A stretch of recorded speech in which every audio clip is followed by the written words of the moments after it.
Écoutez, oui, ce que l'on propose, c'est qu'en cas de crise, on puisse partager ces données. Vous prenez un portable, le mien, vous voyez, j'ai tous Antigovid qui a un certain nombre de données, notamment par le biais des Bluetooth quand il est activé. J'ai oui SNCF qui a un certain nombre de données quand je prends régulièrement le train. Si je suis en voiture, j'ai Waze qui me dit où je suis. Et tout cela, ces applications sont des données de géolocalisation. Si vous passez un test, c'est l'application SIDEP.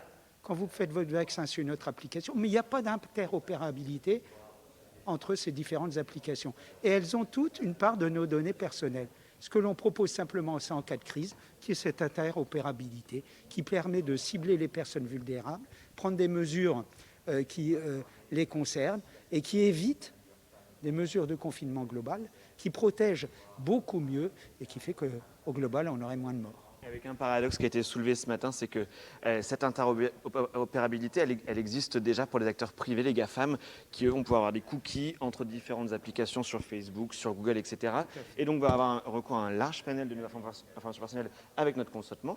Et l'État, en revanche, a une méfiance à faire la même chose. C'est ça aussi le paradoxe de votre constat? C'est le paradoxe, la contradiction française, c'est que le GAFA, Amazon a un certain nombre de, les GAFA ont un certain nombre de nos données, on l'accepte. Preuve en est, c'est que quand on veut faire un achat, on vous le propose aussitôt, le lendemain à des prix souvent plus prohibitifs d'ailleurs.